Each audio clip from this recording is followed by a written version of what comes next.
Bom dia a todas, bom dia a todos, boa tarde a todas, boa tarde a todos, boa noite a todas e boa noite a todos.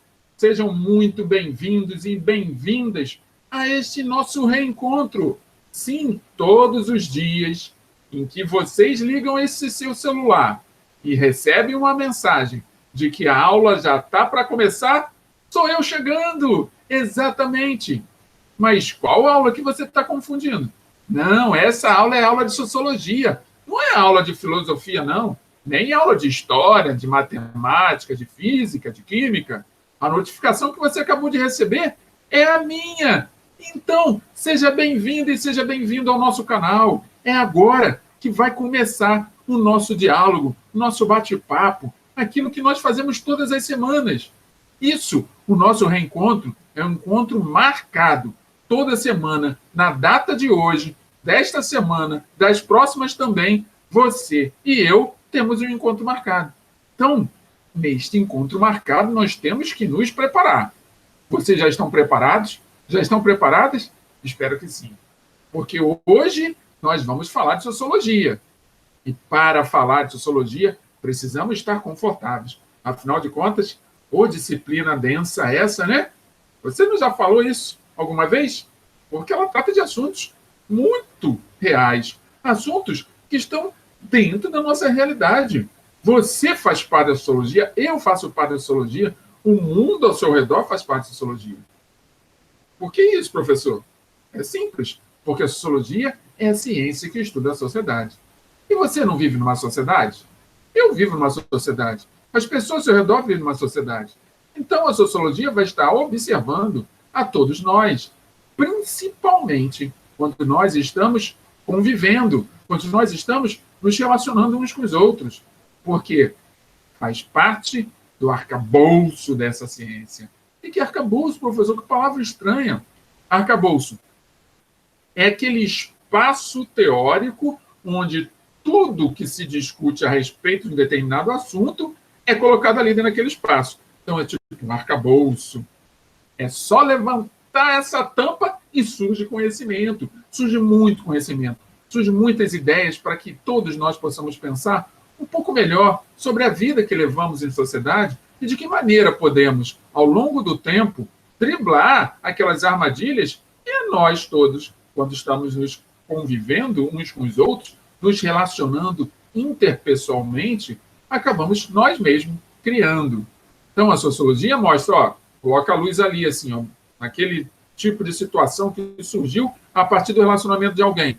Ó, muda seu comportamento, porque o comportamento que você está utilizando nesse ponto está lhe trazendo este prejuízo. Ou então, mantenha esse comportamento, assuma essa conduta e multiplique ela, porque está trazendo este benefício. Então, a sociologia é esta ciência. Então, seja muito bem-vinda, muito bem-vindo a esse nosso canal. Agora, não adianta só você chegar. Você tem que chegar com o seu caderno, a sua caneta, o seu lápis, a sua borracha, a sua régua, enfim, tudo o seu material. Afinal de contas, hoje é aula de sociologia e você precisa marcar isso no seu caderno. Coloca aí. Já pegou? Deixa eu ver. Ah, já está com o caderno aí. Então, coloca a data de hoje. Muito bem, isso, eu espero. 3 segundinhos para você botar a data de hoje. Ah, já colocou, muito bom. Agora, além da data de hoje, escreve o nome da matéria. Sociologia. Vai que você esquece ou confunde, né? Então, coloca sociologia. Está faltando o quê? O meu nome, é claro, o nome do professor. Está aqui embaixo, ó. Coloque o meu nome aí, para registrar que hoje você teve aula comigo.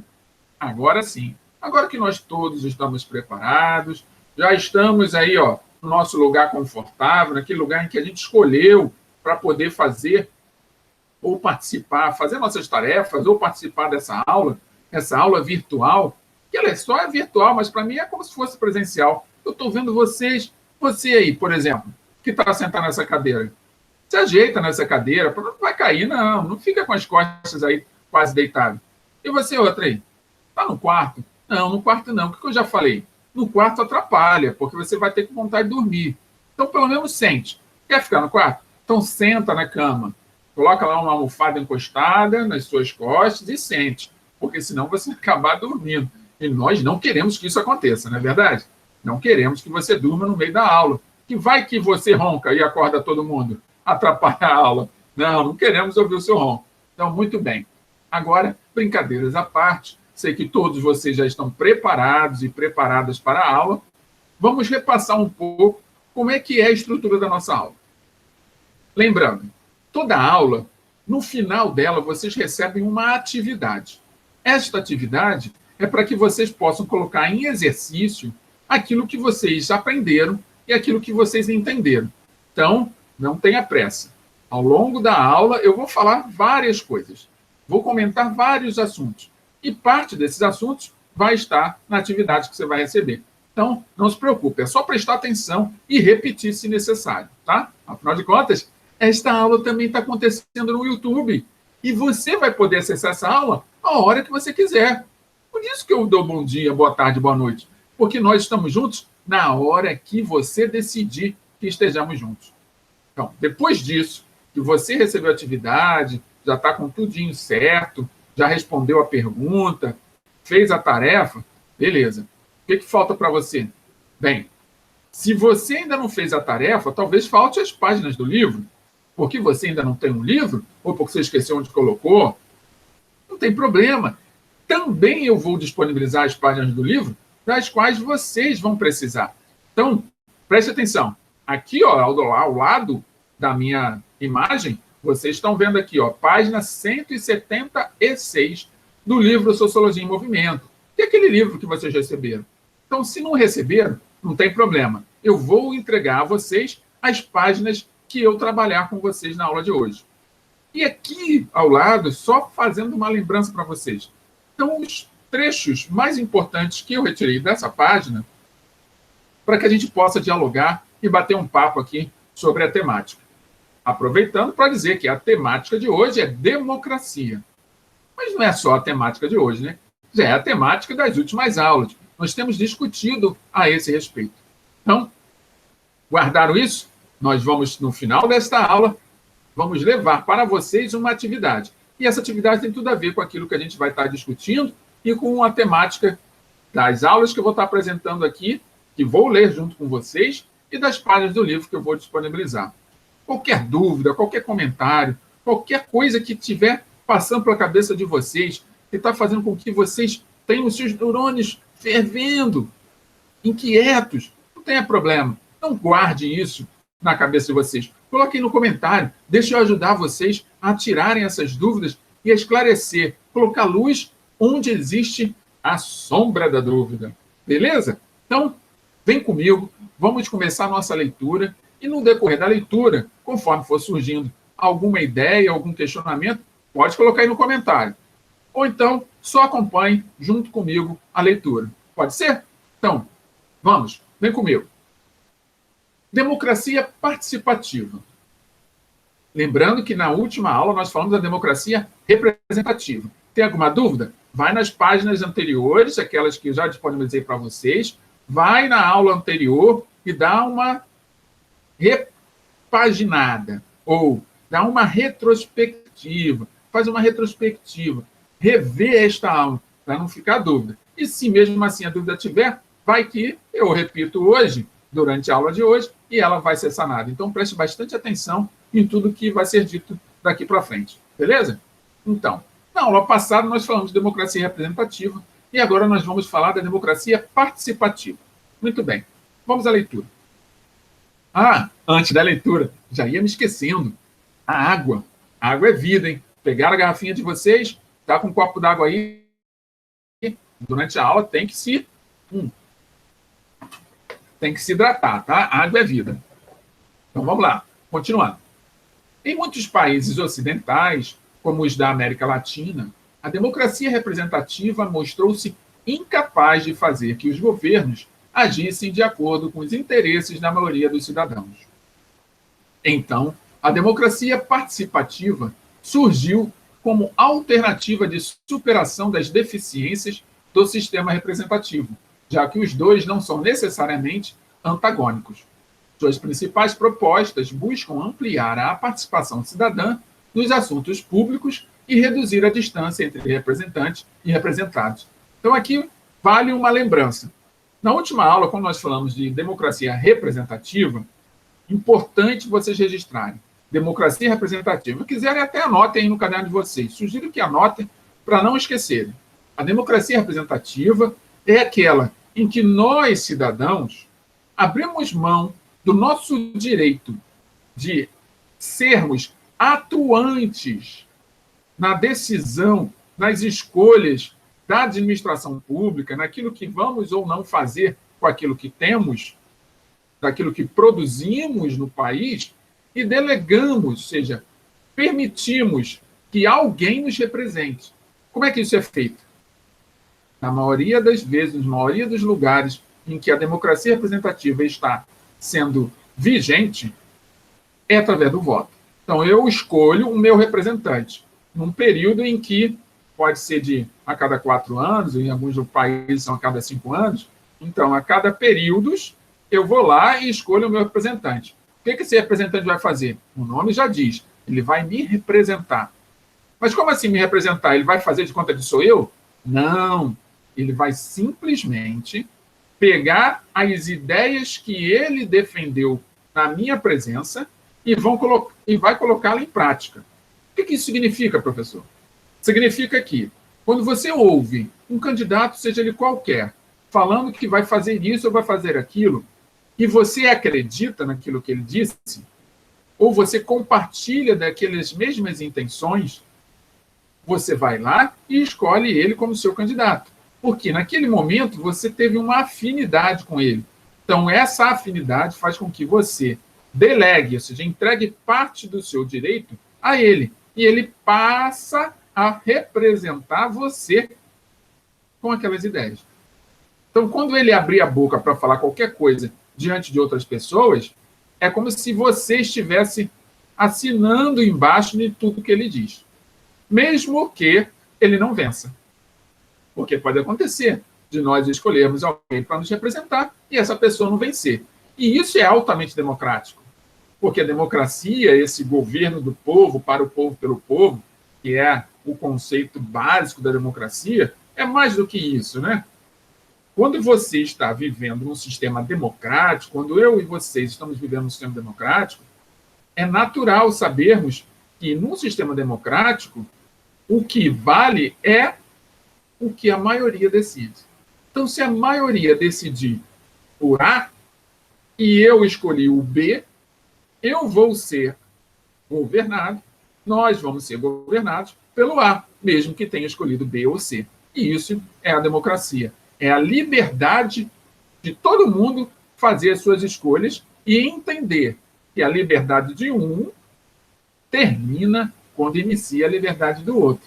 Então, mesmo que eu esteja contrariado porque o meu candidato perdeu, ou contrariada porque o meu candidato perdeu, eu vou respeitar, porque a liberdade que o outro tem de escolher aquele que venceu era a mesma liberdade que eu tinha de escolher alguém, apesar desse meu alguém ter perdido na batalha dos votos.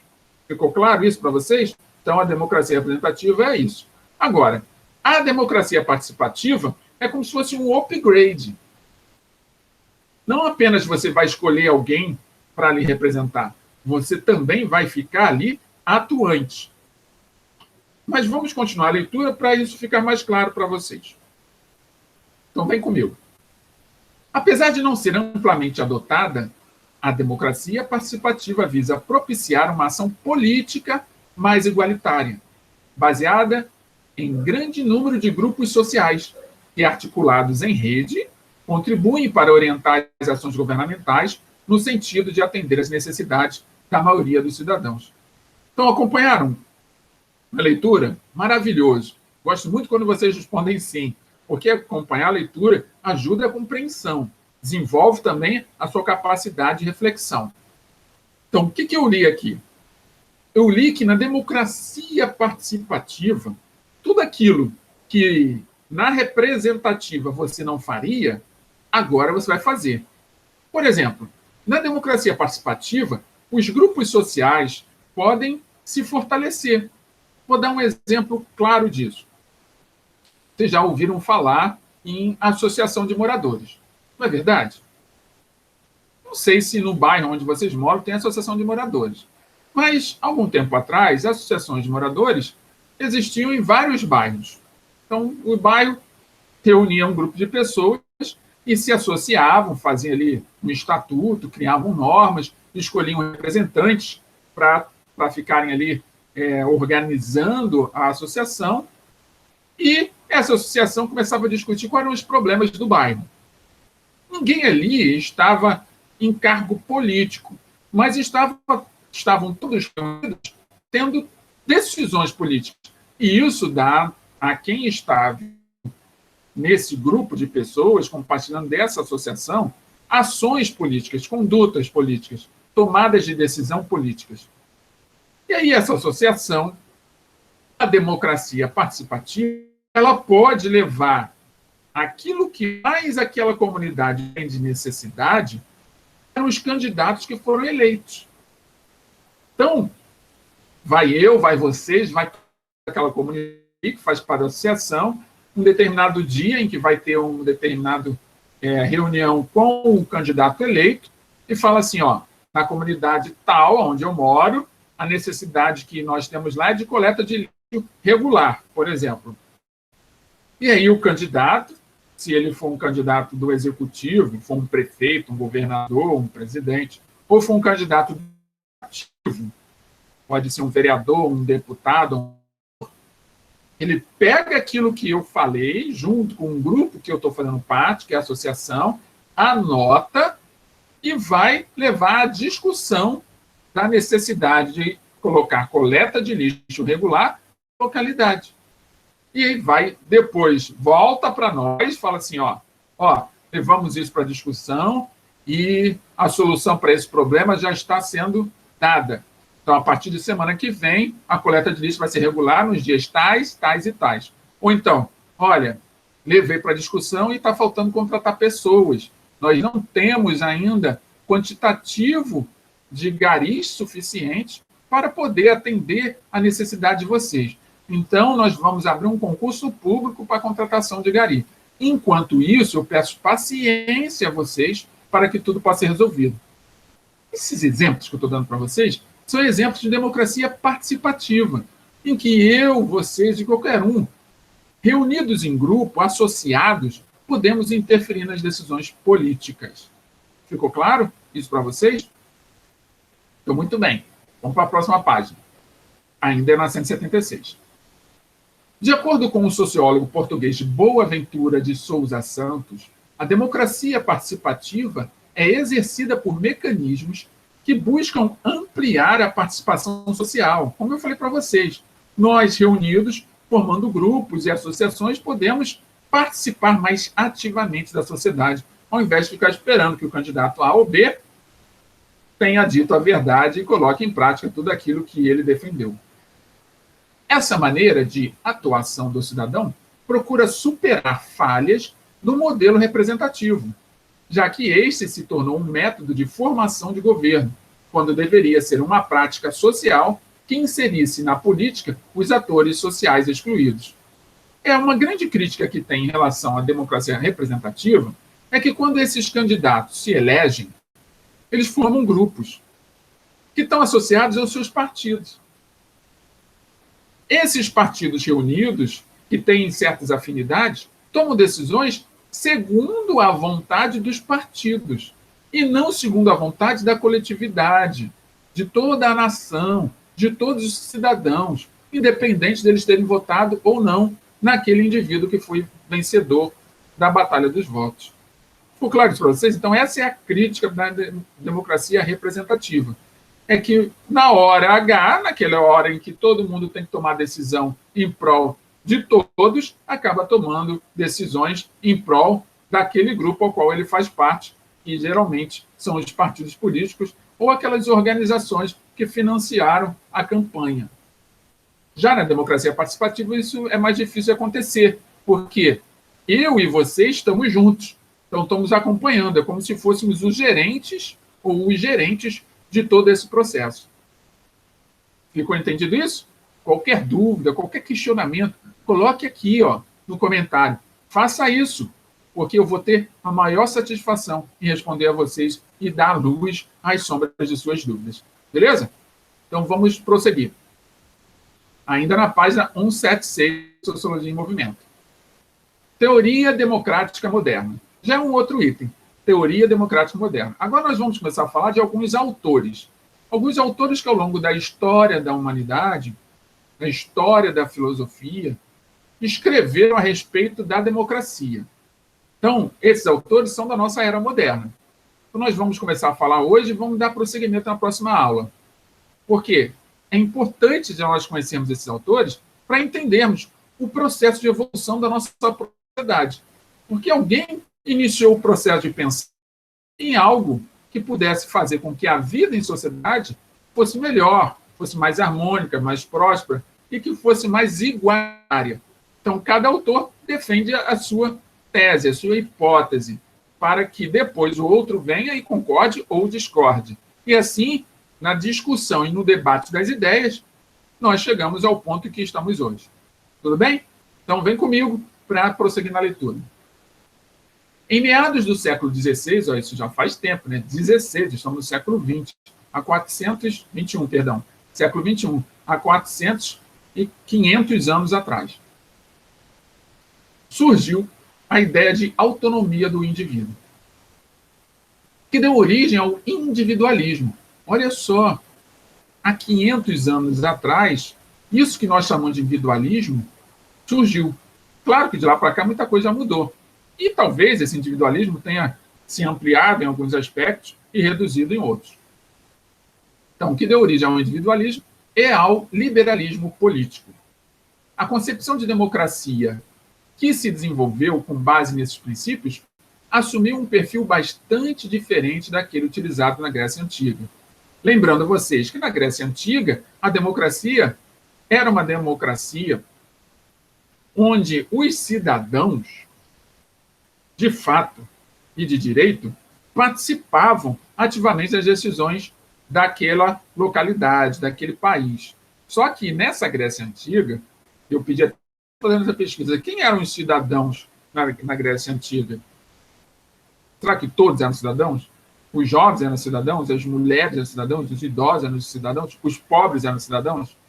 Então, faça essa pesquisa. Quem não fez, vá lá no Google e faz a pesquisa. Quem era cidadão na Grécia Antiga?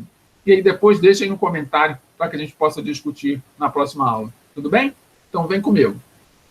Se antes a democracia estava diretamente ligada à ideia de igualdade, em sua nova versão passou a se relacionar primordialmente com a ideia de liberdade. Ou seja, deixou de ser igualdade, ou seja, a democracia é um governo do povo para o povo, para ser uma democracia que defende a ideia de liberdade. Eu vivo numa democracia porque eu tenho liberdade de escolha, porque eu posso fazer as coisas que me der na telha, por exemplo. Coisas que vierem na minha cabeça, eu posso tomar decisões independentes, sem ninguém meter o bedelho, sem ninguém sequer querer interferir de alguma maneira. Então, essa democracia já fala de liberdade, ela abandona a ideia de igualdade para começar a defender as ideias de liberdade. Daí por que liberalismo? Beleza? Então, continuando. Em decorrência dos ideais desenvolvidos naquele momento histórico, o principal dilema político fundamentava-se na limitação do poder do soberano. Lembrando que nesse século XVI, existiam muitas monarquias, aqui no Brasil mesmo. Nós ainda não éramos uma monarquia, mas éramos colônia de uma monarquia, que era a monarquia portuguesa. Lembra-se, século XVI, 100 anos depois do descobrimento do Brasil. Então, nesse século, Portugal veio para o Brasil já se estabelecer, né, segurar o território que ele descobriu. Então, nós também vivemos a experiência de monarquia, isso antes mesmo de nos tornarmos independentes. Então, nesse modelo de democracia que estava se espalhando por toda a Europa, a ideia era limitar o poder do soberano, ou seja, dos reis, que às vezes se confundia com o próprio Estado. E na ampliação das liberdades individuais, como o direito a dispor de propriedade material e a defender-se judicialmente. Acreditem, Nesta época, nem todo mundo tinha acesso a bens materiais. Os bens materiais eram restritos àqueles que eram nobres. Os demais viviam à mercê daquilo que conseguiam produzir. E muitas das vezes que se conseguia produzir era o suficiente para a sua subsistência. Não existia acumulação de bens. Só que com esse novo modelo democrático, dessa democracia moderna, onde criticava-se o poder do soberano, era natural essas ideias surgirem. Então, a partir do momento que eu começo a desejar também ter posses, começo a desejar ser defendido judicialmente, ao invés simplesmente de ser condenado sem direito à defesa, algumas outras coisas começam a surgir. Então, até hoje, grande parte do debate político tem como tema a defesa dos ideais liberais ou a crítica a eles. Então, ainda hoje, no século XXI, ainda vivemos muito essa experiência de defender nossas ideias, de colocar as situações, problema que eu vivo e que nós vivemos, à mercê de uma defesa. Fazer justiça a partir de leis, em que leis possam ser a garantia da liberdade da grande maioria. Então, as ideias liberais, elas surgem para minimizar, ou melhor, minimizar não é uma boa palavra, mas elas surgem para reduzir o poder dos reis, porque o poder dos reis também era ditado por algo muito superior. O soberano não era soberano só por ser nascido rei, era soberano porque existia ali uma igreja, que era o clero, que dava todas as condições e o suporte para que eles continuassem sendo reis. Então, a partir do momento que surgem as ideias de liberdade, até essa questão religiosa, né, que o clero estabelecia diante dos reis e perante a todos os outros cidadãos daquele país, daquele território, leva a essa nova condição uma série de pequenos conflitos, ou dúvidas, ou questionamentos, que vão jogar com o tempo, e isso vai ficar claro nas próximas aulas, ou quem já estudou isso em história, vai levar a um tempo a queda desse regime. Esse regime onde o rei era soberano e onde as suas decisões eram como se fossem verdades absolutas. Ficou claro isso para vocês? Então vem comigo para a gente continuar essa leitura, que é uma leitura muito esclarecedora, porque, afinal de contas, nós estamos falando de períodos históricos da nossa descoberta, da nossa formação enquanto país, mas que também está associado à estrutura de outros países que já tinham sido descobertos há muito tempo e que já estavam aí, conquistando novos territórios, navegando mares e até mesmo estabelecendo guerras.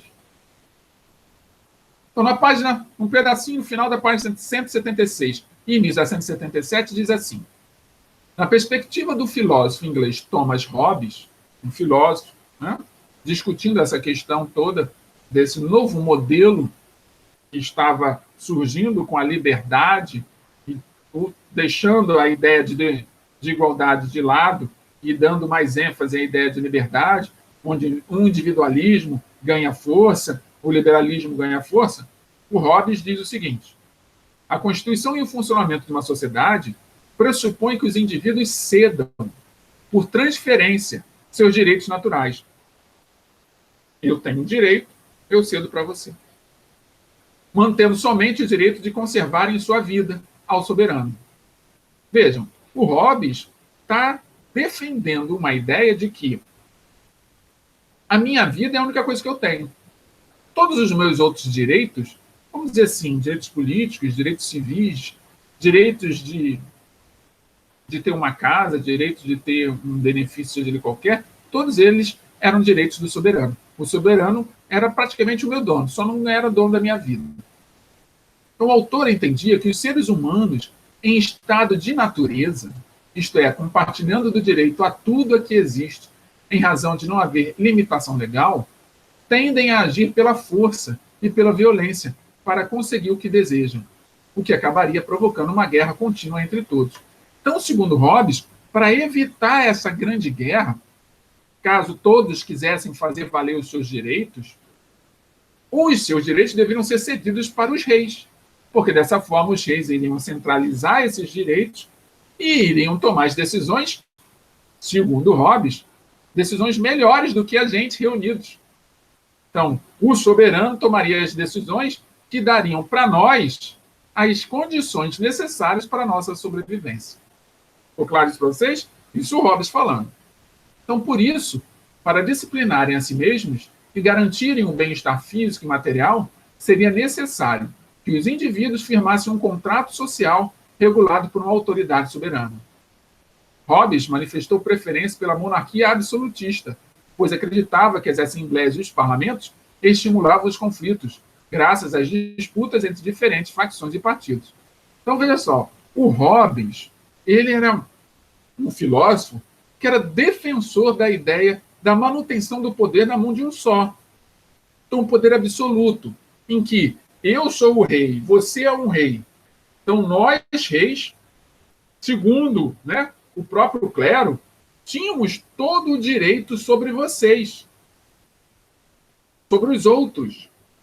Que direitos nós tínhamos? Todos os direitos naturais que, porventura, eles passassem pela cabeça de alguém de ter. O único direito que nós não teríamos sobre esses outros seria o direito da vida deles. O resto, tudo seria do soberano. Então, todas as tomadas de decisão, se o soberano, no seu poder absoluto, tomassem boas decisões, vamos dizer assim, né, fizessem boas escolhas, aquela sociedade iria evoluir e prosperar. Mas se o soberano fosse um soberano cruel, cortem-lhe as cabeças, desse tipo, qualquer coisinha que saísse fora do contexto, ele mandaria decepar a cabeça de alguém. E também a distribuição dos alimentos, a distribuição das terras, as moradias, dos benefícios que essa sociedade poderia ter, seria muito restrita, porque esse soberano cruel, ele não veria essa sociedade como uma sociedade capaz de usufruir de tantos benefícios.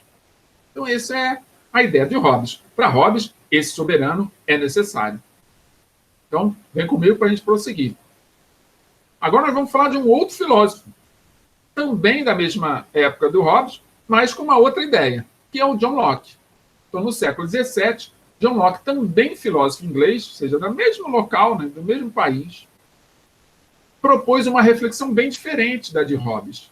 Para ele, o poder soberano deve permanecer nas mãos dos cidadãos. Ou seja, enquanto Hobbes acreditava que o soberano deveria ser o rei, o Locke já acreditava que o soberano deveria ser o povo. Então, são duas coisas antagônicas. O poder na mão de um só e o poder na mão do povo. O povo é o soberano, o rei é o soberano. O rei tem todas as decisões na mão. Ele sabe o que faz. O povo, segundo Locke, não. O povo é que sabe o que faz, porque várias mentes juntas tendem a tomar decisões melhores. Mais ou menos isso, seria essa a ideia. Então, para ele, o poder soberano deve permanecer nas mãos dos cidadãos, que são os melhores juízes dos seus próprios interesses. Cabe ao governante retribuir a delegação de poderes ao garantir as prerrogativas individuais, segurança jurídica e propriedade privada. Então, pense só, eu, vocês, todos nós reunidos, tomamos decisões melhores, porque ninguém melhor do que nós, segundo Locke, para fazer as nossas escolhas. E escolhas todas pautadas nos nossos interesses. Acontece que, como é que ficaria o governante, aquele que está no cargo? Ele só iria fazer a gestão disso tudo. Então, ele iria organizar isso tudo para que todos pudessem continuar exercendo a sua liberdade, podendo ter trabalho, moradia, terras, e o que fosse quisesse, mas dentro de certo conjunto de regras. Então, o governante estaria ali apenas para reger essa orquestra chamada povo. Até aí tudo bem? Qualquer dúvida, não fique acanhado nem acanhada, já falei. Tem dúvida? Coloca aí no comentário, que eu vou ter o maior prazer em colocar luz nas sombras de suas dúvidas. Beleza? Então vem comigo. Esse pensamento é uma das bases do liberalismo político. Entretanto, deve ser ressaltado que sua implantação não permitiu a construção da igualdade propagada por Locke. Porque, segundo Locke, se isso fosse implantado, se o povo fosse o soberano, ia ser uma sociedade mais igualitária. Só que não foi mais ou menos isso que aconteceu, né? Aconteceu outra coisa, ou seja, o tiro, ao longo da história, demonstra que o tiro saiu pela culatra, como se diz assim. O alvo não foi atingido em cheio, ele se desviou. E se ele se desviou, o tempo todo a gente fica tentando fazer ajustes nesse desvio para que a gente volte para o caminho. Então, mas foi uma das estruturas de consolidação do poder da burguesia. É claro, o Locke estava falando numa mudança social. Ou seja, sai o soberano, sai o rei e o povo ocupa. Como é que o povo vai ocupar? Ele vai escolher o seu representante. E qual vai ser esse representante? O burguês. Aquele que já estava cansado de entregar tudo que produzia para o soberano. Então, ele era o maior interessado. Aquele que produzia dinheiro e que agora não vai precisar mais dar esse dinheiro para o soberano.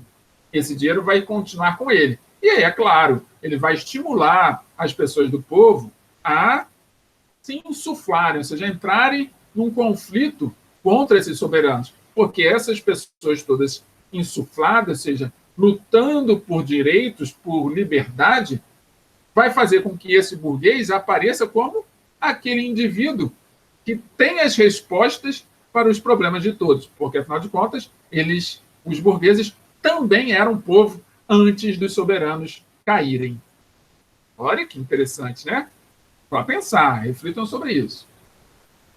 Então, ainda na página 178, Locke diz o seguinte: o princípio da maioria é fundamental para o funcionamento das instituições políticas democráticas, assim como as leis, que devem valer para todos. Por isso, segundo o filósofo, a elaboração das leis precisa estar a cargo de representantes escolhidos pelo povo. Aquela ideia de você escolher um representante, dando a ele o poder de escolha a partir daquilo que você concorda com ele. Então, você não vai escolher qualquer um, você vai escolher aquele que está afinado com as suas ideias, ou seja, que defende ideias que você também defenderia.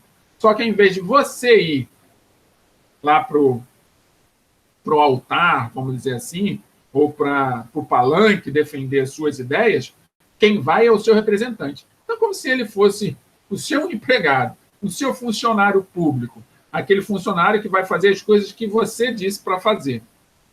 É claro que, ao longo do tempo, a gente vai ver que as coisas não são bem assim. Mas, na cabeça do filósofo Locke, era assim que ia funcionar. Ou seja, existe uma coisa que é ideal, acontece aqui na cabeça, e outra coisa que acontece aqui na realidade. Então, quando sai da cabeça, do pensamento, e o homem, o humano, coloca em prática, ele não consegue reproduzir da mesma forma como ele pensou. E é esse os entraves dessa democracia que o Locke está defendendo. Então, que exerceriam um papel de legisladores e no interesse da maioria. O regime político proposto por Locke é, portanto, uma democracia representativa. Então, vejam só, Locke foi o que inaugurou essa ideia de democracia representativa. O Hobbes pensava no poder absoluto, absolutismo, a defesa e a manutenção da monarquia. Mas o Locke trouxe algo novo, algo que naquela época, no século XVII, ainda não tinha se pensado. Por mais que a democracia já exista enquanto conceito, e até como prática desde a Grécia Antiga, é Locke, aqui na Europa, na Inglaterra, e que vai espalhar para os outros lugares do mundo, é que traz essa ideia de democracia representativa, onde eu não quero estar no palanque, mas eu escolho alguém para estar no palanque por mim. E esse alguém vai defender todos os meus interesses. Mesmo que eu não concorde com os interesses que ele vai defender, porque eu concordo com os interesses que outro está defendendo, no conjunto da obra, a democracia é muito melhor do que um só tomar todas as decisões, que seria o absoluto, aquele soberano, aquele que mantém todos os poderes e todos os direitos dos cidadãos em suas mãos. Então, essa discussão, ela não para por aqui. Ela vai continuar nas próximas aulas. O importante vocês guardarem é a diferença entre as ideias de Hobbes e a diferença entre as ideias de Hobbes e as ideias de Locke. Virão outros autores. Então, fundamental vocês, nesse momento, perceberem qual é a diferença entre os dois. Por quê? Quando nós falarmos de outros autores, como, por exemplo, Jean-Jacques Rousseau, ou quando falarmos de Montesquieu, ou quando falarmos de Karl Marx, nós vamos estar falando de outras ideias sobre essa mesma democracia. Então, procurem entender, revisam a matéria, leiam as páginas que eu estou deixando para vocês, para que fique claro. E qualquer dúvida, vocês coloquem no comentário para a gente discutir nas próximas aulas. Tudo bem? Tudo certo para vocês? Então, isso? Então, por hoje, a gente vai ficar por aqui. Nossa aula está chegando ao fim. Mas, a partir de hoje, todo final de aula, eu vou deixar uma mensagem para vocês. Uma mensagem reflexiva, uma mensagem para vocês saírem dessa aula melhores do que entraram, pensando em coisas que vão fazer com que todo conhecimento tenha um valor maior. Tudo bem? Então, a mensagem de hoje que eu deixo para vocês é essa aqui. A mesma rocha que bloqueia o caminho poderá funcionar como um degrau. Vou repetir. A mesma rocha que bloqueia o caminho poderá funcionar como um degrau. Quem escreveu essa frase foi um filósofo indiano chamado Osho. Reflitam sobre ela. E se quiserem comentar, deixem aí no comentário. Foi um grande prazer estar juntamente de vocês mais uma vez. Desejo tudo de bom para vocês. Um beijo no coração e a gente se vê na próxima aula, na próxima semana, nesse mesmo canal. Fiquem com Deus e a gente se vê em breve.